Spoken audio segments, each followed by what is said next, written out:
म्हणाले की या वेळेस का त्रास देता, तुम्हाला राहण्यासच जागा हवी असेल तर तुम्ही माझ्या शरीरात या वेळेस या त्रासातून सोडवा. झालं.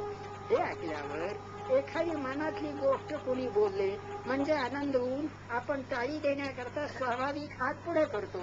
पुरुष नाही का, द्या टाळी द्या, काय बोललाय तसा पुढे करतो. तसाच टाळी देण्याकरता त्या बाईने हात पुढे केला. बाई माणूस असे कधीच करणार नाही, ब्रह्मसंबंधानेच ते केले आहे याबद्दल केशवराजेंची खात्री झाली.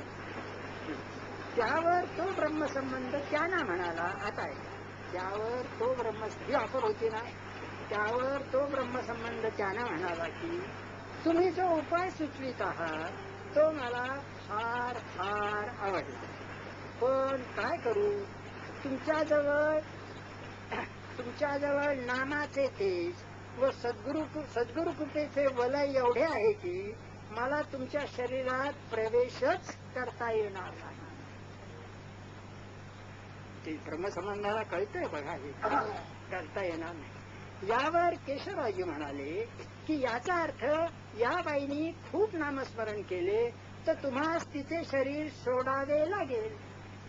आलं ना सर, नामस्मरे निरंतर ते जाणावे पुण्य. त्यावर तो ब्रह्मसंबंध म्हणाला की अलबत यात काय संशय आहे, मला हे झाड सोडावेच लागेल. श्री केशवरावजी पुढे म्हणाले की नामस्मरे निरंतर ते जाणावे पुण्य शरीर महादोषांचे गिरीवर रामनामे नासती, या समर्थोक्तीचा अर्थ मला यावरच्या याच्यावरून पुरेपूर कळला. हे झालं. मग मी त्यांना एक प्रश्न त्याच्यावर मी टाकला, तो असा, माझे शरीरात या असे सांगण्याचा धीर केशवरावजी तुम्हाला झाला कसा? काय सोपं काय, आणि ते आलं असतं म्हणजे काय काय कसलं प्रवचन, कसलं काय, अहो ते जीव सुद्धा देत नाही, लक्षात ठेव. माझे शरीरात या असं मी केशवरावजींना प्रश्न विचारला, चक्क माझे शरीरात या असे सांगण्याचा धीर तुम्हाला कसा झाला असे मी त्यास विचारता, म्हणजे केशवरावजींना विचारता. ते म्हणाले की माझे शरीरात तो ब्रह्मसंबंध येऊन त्या बाईची सुटका झाली असती तर दुसऱ्याच्या उपयोगी पडण्याची अपूर्व संधी मला प्राप्त होऊन माझे शरीरास त्रास झाला असता, तरी तो सोसण्यात मला धन्यता वाटली असती, बरं का. म्हणून मी अगदी निर्भीडपणाने ही ऑफर त्या ब्रह्मसंबंधास दिली. त्या शरीराचं करायचं काय, असा जो उपयोग होत असेल तर खस्ता खाऊ आपण, ती बाई तर मोकळी करू आपण, ही भूमिका त्यांनी केली, बरं का.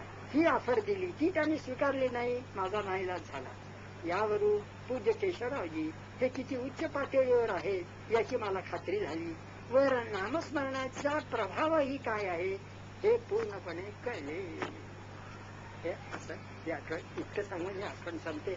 आता 9 झाले, आता आज आपण आजची सेवा पुरी करूया. उद्या आपण असे 7:30ला जमू आणि हेच आख्यान उद्या पुन्हा 1.5 तास असंच चालेल की दृश्य जग मला शाश्वत सुख देईल, दृश्य जग मला शाश्वत सुख देईल ही भ्रामक कल्पना आहे, ही मनातून काढून टाकावी. महाराज वरच्यावर म्हणत असत, दृश्य जग मला शाश्वत सुख देईल ही भ्रामक कल्पना आहे, ही मनातून काढून टाकावी, असे आपण वरच्यावर म्हणतात. आमचा तर दृश्य जगाशी 24 तास संबंध आहे, आमचा तर दृश्य जगाशी 24 तास संबंध आहे, त्यामुळे तेच मला सुख देईल असे वाटते, त्यामुळे तेच मला सुख देईल असे वाटते. दृश्य जग मला शाश्वत सुख देणार नाही हे मनावर मग कसे बिंबवावे, हा प्रश्न होता. त्याच्यावर उत्तर महाराज देत आहे. सुरेख असं बिंबवा म्हणाले, मनाला सारखं असं बिंब वाटतं, ठणकावा मनावर. पहिली गोष्ट, दृश्य जगाच्या उत्पत्तीपासून, एक शब्द मोलाचा आहे म्हणून मी सावकाश वाचतो. दृश्य जगाच्या उत्पत्तीपासून तो आज मितीपर्यंत त्याच्यापासून शाश्वत सुख मिळाले आहे असे एकही उदाहरण झाल्याचे दाखवता येत नाही.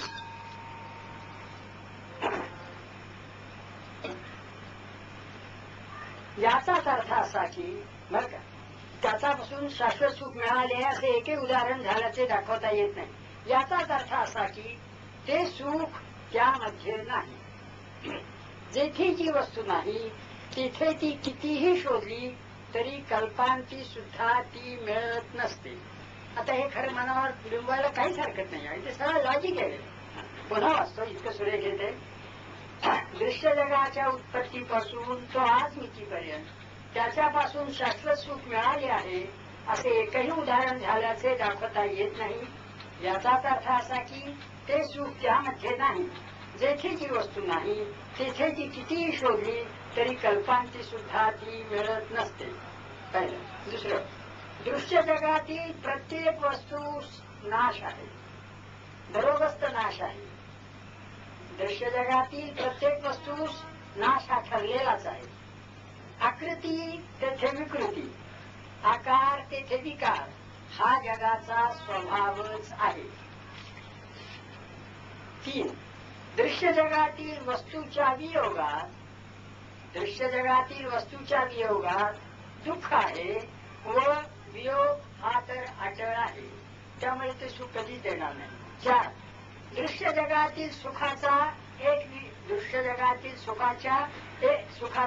एक विशिष्ट मर्यादेपलीकडे गेल्यावर वीट येतो. अगदी श्रीखंड जरी वाढलं तरी एक स्टेज येते की आता पुरे, आता जीभ ठरायला लागली, त्याचा वीट येतो. अगदी पैशाचा सुद्धा अगदी काय करायचं असं होऊन जातं, वीट येतो तो. असं होता कामा नये, ती मिळाल्यावर दुसरं काही मिळायचंच नाही असं व्हायला पाहिजे. तेव्हा दृश्य जगातील सुखाचा एक विशिष्ट मर्यादेपलीकडे गेल्यावर वीट येतो. 5. दृश्य जगातील सुख देहाचे माध्यमातून भोगायचे असते. तो देहच क्षणभंगूर असल्याने शाश्वत सुख त्याचेपासून कसे मिळणार? या 5 गोष्टीवर सारखं मनावर बिंबवलं म्हणजे मन ताळ्यावर येतं आणि मग मन त्या दृश्य जगाच्या पाठीमागे लागत नाही असं महाराजांचं सांगितलं. नंतर तर केशवराव वैचर म्हणतात ते मी सांगतो आपल्याला. 4 जण एके ठिकाणी बसून प्रपंचाच्या अगर राजकारणाच्या गोष्टी करणे, 4 जण एके ठिकाणी बसून प्रपंचाच्या अगर राजकारणाच्या गोष्टी बोलणे म्हणजे नाद्याचा उकिरडा उपासने होय म्हणतात. बरं, 4 जण एके ठिकाणी मिळून परमार्थाच्या गोष्टी बोलणे हे उत्तम फुले तोडून त्याचा देवाला हार घालण्यासारखे आहे. आपण लक्षात ठेवायचं. आपण चालूवर गप्पा मारायला लागलो की आपण नाह्याचा उकिरडा उपसते असं आपण अशी ठरवायचे, ते लगेच मग आळा बसतो, आपण उठून जातो. हे लक्षात ठेवायचं. आता ही गोष्ट 1975 सालची आहे. मी जे आता सांगणार होतो 1975 साली उत्सवाला पूज्य केशवरावजी गेले होते, मी गेलो होतो. केशवरावजी बसले होते आपल्या खोलीत, त्यांच्या बाजूला त्यांची स्टुडंट्स बसले होते. फिलॉसॉफीचे स्टुडंट जे उत्सवाला आवर्जून आले होते तेही बसले होते असे. आणि मी एकदम तिथे गेलो. तिथे गेल्यावर एकदम मला म्हणतात, बापूसाहेब आज 1975 साल, मी 30 सालापासून गोंधळलेला जातोय. आज 45 वर्ष तुम्ही परमार्थ मार्गात आहात, तो आचरणाला तुम्हाला काही अडचण आहे का? 45 वर्षात काही अडचण आहे का असं ते त्यांचं बोलणं. मी त्यांना आपलं चटकन एकदम त्यांनी मला आठवून विचारलं. मी त्यांना असं सांगितलं, अडचण जरूर आहे. ती अडचण मी सांगितली ती आपल्याला सांगतो. बाबा काय सांगू का म्हटलं, आमचा पिंड आहे म्हटलं. आम्ही मॅट्रिक झालो, मग FY झालो, इंटर झालो, ज्युनियर झालो, BA झालो, असं आमचं सगळं शिक्षण झालेलं आहे. असं आमचा पिंड तयार झालेला आहे. म्हणजे कसं, पहिल्यांदा शाळेत गेलो, मग 4 इयत्ता मराठी, मग इंग्रजीचं 7 इयत्ता, असं ते झालेलं आहे. त्यामुळे आम्हाला हे झालं की ते झालं की ते झालं की ते, अशी प्रगती आम्हाला ती माहिती आहे. हे जसं तिथे फक्त माहिती असतं तसं परमार्थात आपण कसे कसे पुढे जातो हे काही कळत नाही. म्हणजे तिकडे कसा इयत्ता आहे, 7 इयत्ता झाल्या की मग FY अमकं तमकं, इथे यत्ता काही कळत नाही. त्यामुळे आपण पुढे जातोय का आहे तिथेच राहतोय का मागे जातोय याचा काही पत्ता लागत नाही. त्यामुळे मन उद्विग्न आणि विषण्ण होतं. त्या जर कळल्या तर मग त्याप्रमाणे बरोबर प्लॅनिंग करून पावलं टाकता येतील की माझी अडचण आहे. तशी ते काय म्हणाले, बापूसाहेब असं काय करता म्हणाले, आहेत येता तुम्ही लोक वाचित नाही. अगदी जरूर येत आहे, तुम्ही लोक वाचित नाही. आणि मग त्यांनी यत्ता सांगितल्या त्या मी आपल्याला सांगतो. त्या यत्ता सांगितल्या, पूज्य केशवरावजी विचार विचरित 7 इयत्ता परमार्थाच्या, हे याचे हेडिंग आहे. पूज्य केशवराव विरचित 7 इयत्ता परमार्थाच्या. श्री महाराजांची भेट कुठल्याही कारणाने का होईना होणे हे शाळेत दाखल झाल्याचं द्योतक आहे. कॅपिटेशन फी नाही, तेच म्हणा, कॅपिटेशन फी नाही. आता शाळेत दाखल झाल्या, शाळेत दाखल झाल्यावर पहिली इयत्ता कोणची, इंग्रजी शाळा आहे. पहिली इयत्ता कोणची, पहिली इयत्ता म्हणजे आदर. आदर महाराजांच्या बद्दल अगदी कितीही नास्तिक माणूस असला तरी पहिले छूट त्याला आदर हा वाटतच असे. दादासाहेब सांगायचे, किती जरी तो हा असला नास्तिक किंवा पाखंडी असला तरी महाराजांच्या डोळ्यात असं काही ब्रह्मतेज होतं की त्याच्याबद्दल आदर हा वाटायचा. तो भले नमस्कार करो न करो पण आतल्या आत आदर हा वाटायचा. तर पहिली आता कोणची, आपल्या आदराची. आता पुढे काय केशवराज म्हणाले, याच्यात एक आहे, तुम्ही सतत नामस्मरण करता हे धरून चालून मी या येता सांगतोय. हे आहे, तुम्ही अभ्यासच नाही केला तर येता नाहीच. मग तुम्ही सतत नामस्मरण करताय म्हणजे अगदी जसं येईल तसं हे धरून चालून या येता समजायच्या. हे चाललेलं आहे, असं धरून चालेल. तर आदर आहे, आदर असा होत जायला लागला की पुढे काय होतं, आदराचं वृत्तांतर दुसरी इयत्तेत म्हणजे विश्वास. ही दुसरी इयत्ता. विश्वास म्हणजे काय म्हणाले, विश्वास इज बिलीफ. त्यांचं इंग्रजीत बोलणं ते विश्वास इज बिलीफ. आता विश्वास म्हणजे काय, महाराज आहेत कधी कधी नाहीत असे वाटणे. महाराज आहेत कधी कधी नाहीत असे वाटणे म्हणजे त्याची लक्षणं नको का सांगायला, म्हणून त्यांनी ते सांगतात. चक्क वाटतं काही नाही, सगळंच होताना हे जरी वाटलं तरी तो विश्वासात आहे. तेवढा दिलासा आहे आपल्याला, आपण त्यातच जाऊ. म्हणून बरं का, बिलीफ इज महाराज आहेत कधी कधी नाही असे वाटणे, याला विश्वास. या अवस्थेमध्ये विकल्प बरेच येत असतात. 1760 विकल्प येत असतात. नंतर नामस्मरण चालू आहे. मग याच्यातून पुढली आता कोणची गाठली जाते, श्रद्धा. याची तिसरी अत्ता म्हणजे श्रद्धा.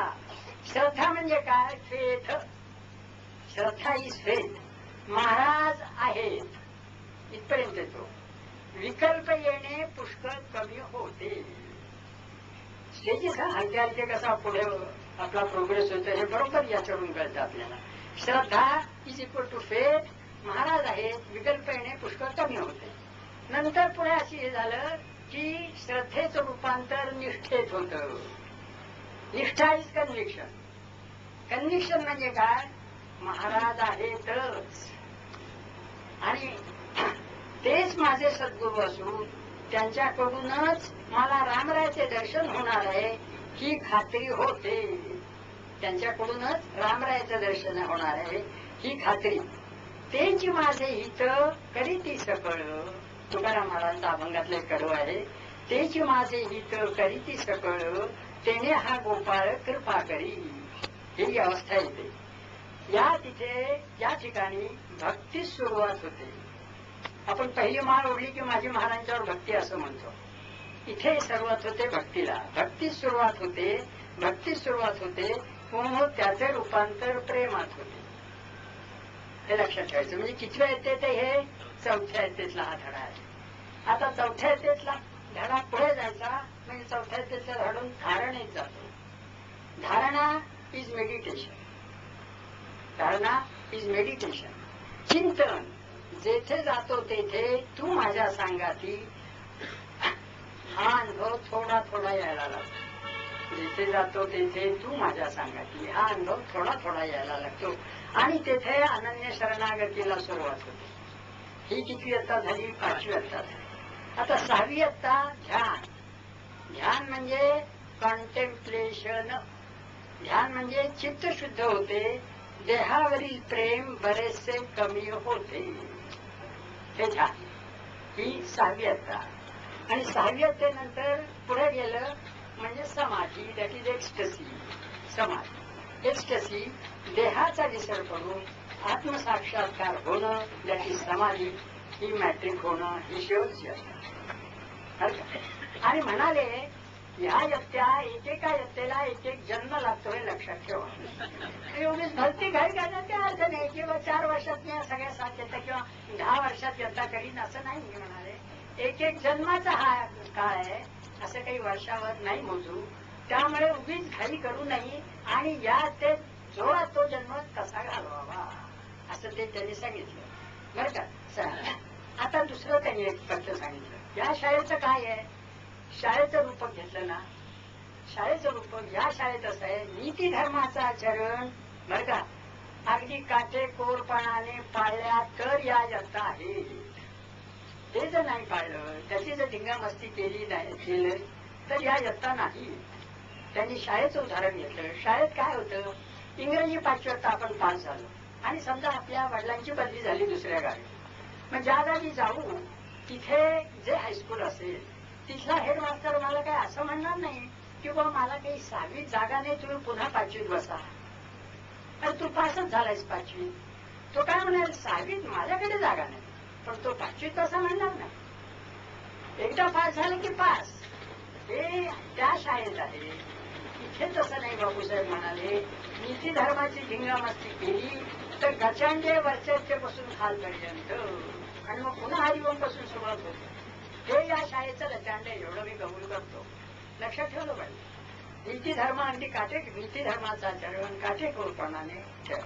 नीती धर्माचं आचरण म्हणजे परस्त्री गमन नाही, मांसाशन नाही, मद्यपान नाही, हे जे काही आहे ते सर्व अगदी काटेकोरपणाने करायला पाहिजे असं ते म्हणाले या शाळेत. आणि हे इतकं सांगून, बरं का, इतकं सांगून मला पटकन काय म्हणाले, बापूसाहेब 7 इयत्ता ऐकल्या तर तुम्ही कोणचे आहेत ते जात आता, असं मला लहान प्रश्न त्यांनी टाकला.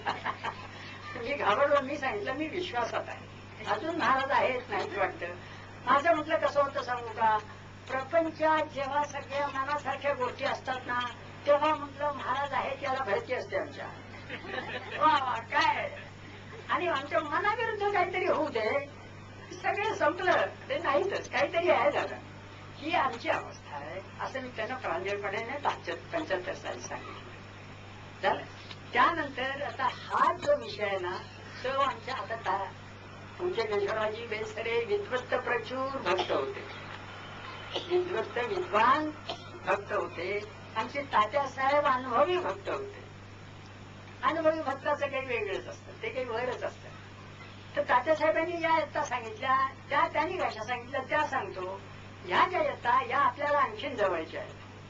केशवरावजींच्या इयत्तेपेक्षा या इयत्ता आपल्याला आणखीन जवळच्या वाटते, म्हणून मी आपल्या पुढे त्या म्हणतो. तात्यासाहेब म्हणाले आदर ही दोन्हीकडे एकच इयत्ता आहे म्हणाले. केशवरावांच्या शाळेतली माझ्या शाळेतली एकच इयत्ता, आदर वाटते ती एकच. आता आदराचं रूपांतर नामस्मरण करता करता आदराचं रूपांतर आवडीमध्ये होतं. महाराजांच्याबद्दल आवड निर्माण. आदर इज डिफरंट फ्रॉम आवड. आवड म्हणजे काय म्हणाले, त्याचं लक्षण सांगतात. आवड म्हणजे लाज वाटत नाही. गोंधळल्याला कुठलंही काम करायची लाज वाटता कामा नये. किंवा मी गोंधळल्याला जाऊ कसा याची लाज वाटते गोष्टीला. मी त्या हातात धरू कसा, मी वाढू कसा पंक्ती, हे जे काही आहे ना याची लाज वाटेनाशी झाली म्हणजे आवड निर्माण झाली असं समजावं. हे लक्षण आहे. त्याचा एक झालेला हे सांगतो. आमच्या तात्यासाहेबांच्या बरोबर एक MA विथ मराठी चांगला फर्स्ट क्लास मिळालेला मुलगा आला होता नुकता. तो गोंधळाला आला, उत्सवाला आला आणि आपल्या सकाळच्या काकड्याला तात्यासाहेब होते, आम्ही काकड्या करत होतो. आणि मग धनी दया आमचं चाललं होतं फेर धरून, धनी दया गोविंदांचं फेर धरून ते चाललेलं होतं. आम्ही नाचत होतो असे. मग नाचत असल्याबरोबर तो मुलगा काय म्हणाला, हे असे पुरुष असून नाचतायत काय असे, असं तो म्हणाल्यावर तात्यासाहेब काय म्हणाले, असू दे म्हणाले, मग तुम्ही नाचा. तर तो म्हणाला, मला लाज वाटते. ही लाज, ही लाज, लाज वाटते म्हणजे हे कसं करू वाटणं, याला लाज म्हणायचं. आणि पुढे तात्यासाहेब त्याला म्हणाले, आमची हे जे आहे ना, की आमची ही पीटी आहे म्हणाले, आमच्या या इथल्या शाळेतली ही जे नाचणं आहे ही पीटी आहे. या पीटीचा जो कोणी आस्वाद साधतो त्याला कधी हार्ट अटॅक येत नाही, असं तात्यासाहेब म्हणाले. आणि म्हणून मी जोरात तिथे नाचत असतो असं ते. आता हे झालं आवड. आवड म्हणजे काय, लाज न वाटणं. आता त्याच्या पुढली जी इयत्ता त्यांनी सांगितली, आवड म्हणजे ही दुसरी इयत्ता सांगितली. पुढली इयत्ता नाद, चांगल्या अर्थाने नाद. आपण काय म्हणतो त्याला बाईचा नाद लागलाय, ते वाईट अर्थाने म्हणतो. तेव्हा पुढली इयत्ता, तिसरी इयत्ता म्हणजे नाद. नाद म्हणजे काय, शीण न वाटणं. कितीही कष्ट तिथे केले तरी शीण वाटता कामा नये. शीण वाटलं की मग नाद नाही. शीण म्हणजे शीण वाटला नाही की तुम्ही नादात आला, तिसऱ्या इयत्तेत आला. चौथी इयत्ता, नादाचं रूपांतर वेडात होतं. ही बिकम्स मॅड, आपण म्हणतो ना, तो वेडा झालेला आहे. वेड म्हणजे काय, लोक काय म्हणतील याची पर्वा नसणे, दॅट इज वेड. त्याचं कळलं पाहिजे ना इंडिकेशन. अरे वेड म्हणजे काय, लोक काय म्हणतील याची अजिबात त्याला पर्वा राहत नाही, मी नाराज, याचं म्हणायचं, याचं नाव वेड म्हणायचं. ही किती इयत्ता झाली, चौथी इयत्ता झाली. आता ह्याचा पुढली इयत्ता म्हणजे वेळाचा रूप, वेड्याची पुढली इयत्ता म्हणजे प्रेम. इथे ते प्रेम आहे, भगवत प्रेम.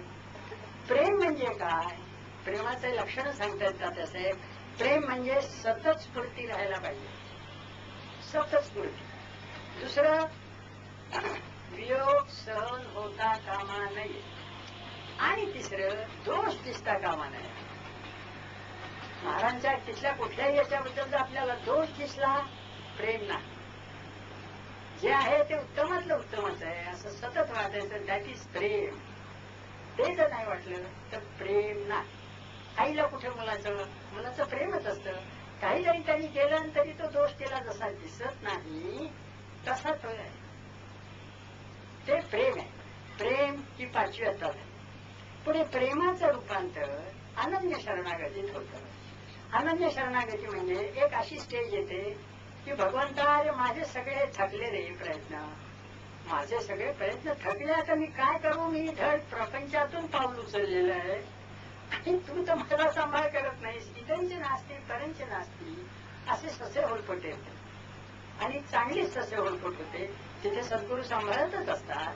आणि अशी ससे होलपट जे होते तिथे अनन्य शरणागती येते. आता तू जर नाही केलंस तर मी करू काय आता. तेव्हा असं जे होणं, याला अनन्य शरणागती ही 6वी इयत्ता सांगितली.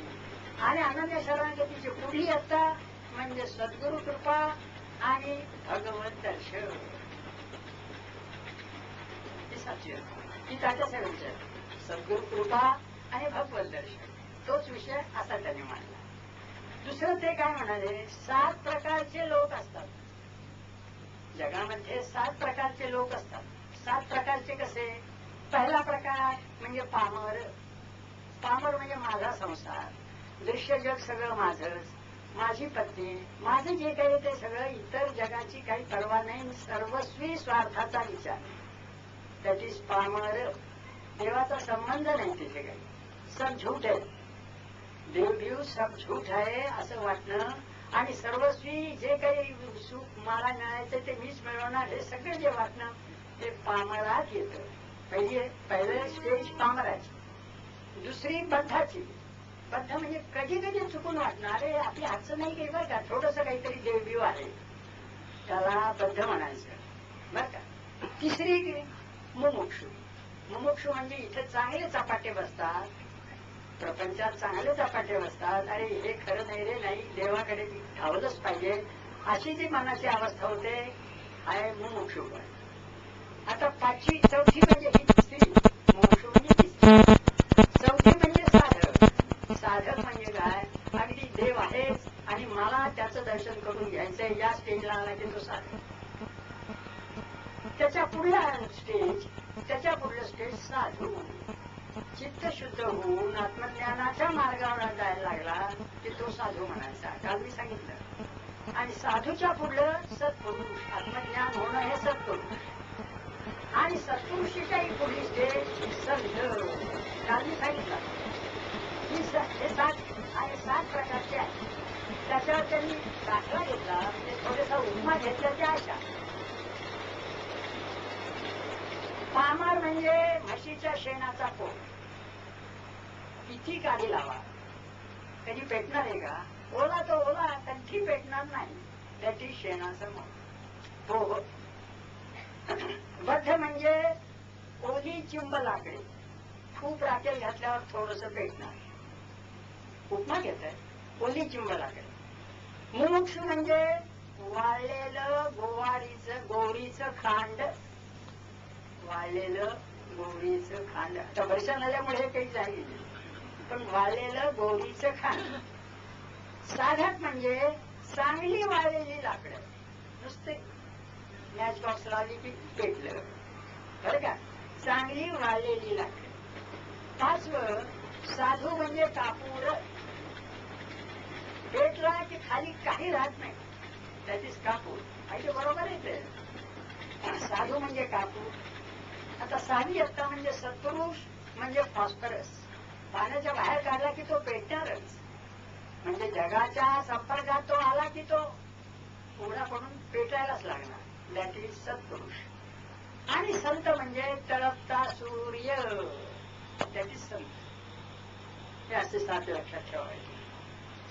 आपल्याला लक्षात ठेवायला सोपं जावं म्हणून त्यांनी ते सांगितलं. असे 7 प्रकारचे ते. आता त्यानंतर आद्य शंकराचार्यांचं एक सुभाषित आहे. ते असं, दुर्लभम त्रयमेवैतत् देवानुग्रह हेतुकम मनुष्यत्वम मुमुक्षत्वम महापुरुष संश्रयः. असं हे आद्य शंकराचार्यांचं सुभाषित आहे. ते झालं कसं ते मी सांगतो. 1985 साली आमचे परमपूज्य तात्यासाहेब आहेत ना, त्यांची जन्मशताब्दी होती. 1885 सालचा त्यांचा जन्म. 1985 आम्ही जन्मशताब्दी त्यांची साजरी करत होतो फेब्रुवारीमध्ये रथसप्तमीला. तेव्हा मी मालाडला गेलो होतो आणि असा 5-6 दिवसाचा उत्सव होता. तर मी केशवराजींच्याकडे वर गेलो होतो. तेव्हा तिथे आमच्याचपैकी कोणीतरी एक आलेले होते. माझ्या परिचयाचे नव्हते, त्यांच्या परिचयाचे होते. त्याने हा प्रश्न टाकला की बाबा असे सुभाषित आहे आद्य शंकराचार्यांचं. काय सुभाषित आहे? दुर्लभम त्रयमेवैतत् देवानुग्रह हेतुकम मनुष्यत्वम मुमुक्षत्वम महापुरुष संश्रयः. त्याचा मराठीत अर्थ असा की देवाची कृपा जर व्हायची असेल तर 3 गोष्टी अत्यंत दुर्मिळ त्या असाव्या लागतात. दुर्मिळ गोष्टी कोणत्या? नरदेह किंवा मनुष्यदेह. मनुष्यदेह. मुमुक्षत्व म्हणजे काय? आपण या मार्गात असणं हे मुमुक्षत्व. आणि महापुरुष संश्रय हा म्हणजे संत संग. या 3 गोष्टी जर 3 गोष्टीची अत्यंत आवश्यकता आहे आणि त्या दुर्मिळ आहेत. पण दैवाशात त्या जर मिळाल्या तर देवभेट अगदी जवळ आहे, असं या सुभाषिताचा अर्थ आहे. तो काय म्हणाला, बाबा या 3 गोष्टी आहेत की आता आमच्या जवळ. मनुष्यदेह आहे, आम्ही मुमुक्ष आहोत, नाही तर आज 20-30 वर्ष येतोय कशाला इथे. आणि महाराज आमचे संत संघाला आहेतच. म्हणजे या 3 गोष्टी आमच्या जवळ आहेत, मग आम्हाला देव भेट होत का नाही? म्हणजे त्याचा बोलण्याचा अर्थ असा की काही आता जर कसूर असली तर ती देवाकडनं आहे, माझ्याकडनं नाही. आणि मलाही पटलं. बरोबर आहे. आता आपल्याला काय बरोबर आहे की आता आद्य शंकराचार्य म्हणतात ना 3 पाहिजे, 3 आहेत. मग आता जर काही कसूर असली तर ती ब्रह्मांडाकडनंच आहे. हम तो बन चुक आहे. म्हणजे ball is in the court of the God. माझ्या कोर्टात तो बॉल नाहीये असं त्याचं म्हणणं. मग म्हणाले मग उशीर काय? मग याचा अर्थ काय घ्यायचा? मला छान वाटलं तो बरोबर बोलले. म्हणजे आता बाबा काय सांगतात ते बाबा याच्यावर. बाबा काय म्हणाले, अहो म्हणाले तुम्ही काय अर्थ घेताय, हा अर्थ चुकीचा आहे म्हणाले. आता म्हणाले मनुष्यत्व आहे म्हणाले, तुम्ही माणूस आहात, तुमच्यात माणूस की नाहीये. ही विद्वत्तेची झाल, विद्वत्तेची झाल आहे. तुम्ही माणूस आहात, नाकुबूळ करूनच चालणार नाही की माणूस आहात. माणूस की नाहीये, माणूस की तिथे पाहिजे. माणूस की म्हणजे काय, नरदेह हे काय खबाड आहे, नरदेह काय निधान आहे, नरदेही काय मोठी संधी आहे, आणि त्या संधीचा मी कसा फायदा करून लवकरात लवकर कशी देव भेट करून घेणं, ही सतत जो विचार तो याला मनुष्यत्व मध्ये जी बसते ती कुठे म्हणाले. खरंच आपल्याला कुठे काय का आली नाही. मग म्हणाले तुम्ही मनुष्य आहात पण माणूस की नाहीये म्हणाले, म्हणजे हा गुण तुमच्यात नाही, म्हणजे हे पद तुम्हाला लागू नाही. बरोबर. आता मुमुक्षुत्व, आता मुमुक्षुत्व म्हणजे काय सांगू का, मला या जन्मी देव भेटावाच ही तळमळ सारखी तडफड तडफड तडफड, मी आल्यासारखं या जन्मी काम करून जावंच ही तडफड पाहिजे म्हणून त्याला मुमुक्षुत्व म्हटलेलं आहे. शंकराचार्यांचं मुमुक्षुत्व याला म्हटलेलं आहे म्हणून. तुमचं जे म्हणाले परमार्थाचं आचरण आहे ना, ते कसं आहे सांगू का, प्रपंच नीट चालावा याच्याकरता. अगदी बरोबर बोट ठेवलो, आपलं आहेच ते. परमार्थाकरता परमार्थ नाहीये, आपण प्रपंचच त्यातल्या त्यात आधी प्रपंच नीट चालावा. प्रपंच हा आवडीचा विषय, परमार्थ हा सवडीचा विषय, याच भूमिकेतून चाललेला आहे. काय बोलण्याचा अर्थ नाहीये. ते मुमुक्षत्व नाही इथे अभिप्रेत. आम्ही ते अभिप्रेत धरतो मुमुक्षत्व. म्हणजे आम्ही प्रपंचावर पूर्ण डगरीवर पाय ठेवणार आणि मग देवा तू मला भेटायचं असलं तर भेट हा का, हे नाही इथे अर्थ. तो मोक्षत्व म्हणजे असं तडफड तडफड व्हायला पाहिजे, याला मुमुक्षत्व म्हणतात. त्यात तुम्ही कुठे आहात म्हणाले, नाही आहे म्हणजे हे तुम्हाला लागू नाही. दुसरं, आता महाराजांचा संघ तुम्हाला झालेला आहे, म्हणजे संत संघ झालेला आहे. इथे संघ कोणता, आद्य शंकराचार्यांना अभिप्रेत आहे की महाराजांची वस्ती सूक्ष्मात आहे. तेव्हा सूक्ष्मात जेव्हा तुमचं मन सूक्ष्म होऊन त्यांच्याशी गाठ पडेल तेव्हा तो संघ आहे. आता भेट आहे, फरक आहे. संघ वेगळा, भेट वेगळी. आपण सगळी घोळमाल करतो. निष्ठा काय हे सगळं मगाशी ना, प्रेम काय, सगळ्या शब्दांचे घोळमाल चालतात. नाही, हे असे ते बारीक बारकावे त्यात आहे. तुमची भेट आहे, संघ नाहीये म्हणा. तुम्ही महाराजांशी कधी संघ करतच नाही, भेट होते. म्हणजे म्हणाले की मी नेहरूला ओळखतो, नेहरू म्हणजे तुम्हाला ओळखताय, तेव्हा तुम्ही संत संगतीत नाही. मी तिसरंही पद तुम्हाला लागू नाही. मग म्हणाली तिन्ही पद तुम्ही नाही आहात, मग कसं देव भेटणार आहे. आणि मग काय म्हणाले, या ज्या 3 कारणाकरता your application is dismissed with cost. ते पटकन बोललं, your application is dismissed with cost. अरे बरोबर, अरे अगदी खरं रे, काय तेव्हा म्हणून मी आपल्या पुढे युअर पुढे त्याने तेच काय म्हणतात ते मी सांगतो. नामाची गोडी लागत नाही, अडचण आहे. नामाची गोडी लागत नाही यास काय करावे. नामाची गोडी लागत नाही यास काय करावे. बर का, गोडी लागावी अशी प्रार्थना श्री महाराजांना सतत करीत जावी. प्रार्थना करायला काय हरकत नाही, आपल्या हातची येते ती करत जावी. बर का ना. आता पुढे जे सांगतायत ते फार सरीत. बर का, नामस्मरण करण्यास जगणे चांगले. केशवांचे शब्द आहेत बरं का. नामस्मरण करण्यास जगणे चांगले, हे नामाशिवाय काही न करण्यास जगणे अधिक चांगले. गुड, बेटर, बेस्ट हे सांगते. काय पहिलं काय, नामस्मरण करण्यास जगणे चांगले, नामाशिवाय काही न करण्यास जगणे अधिक चांगले, आणि नामात स्वतःचे भान जपून जगणे सर्वात चांगले हो, हे जे आहे ना हे सतत डोळ्यापुढे ठेवावे आणि याचं मनन ठेवावं असं म्हणजे ना आम्हाला गोडी हे डोळ्यापुढे ठेवायला काहीच हरकत नाही. साधन साधो पण हे सारखं मनावर ठोकायचं, हे असं सतत करा असं ते त्यांनी त्याला सांगितलं बरं का. नंतरचा प्रसंग सांगतो. एकदा त्यांनी माझ्याजवळ अगदी प्रांजळ कबुली दिली, ब्लाइंड कन्फेशन ज्याला म्हणतात ते त्या बाबतीत धातर आहे. जो अवगुण असेल तो अगदी फ्लॅटली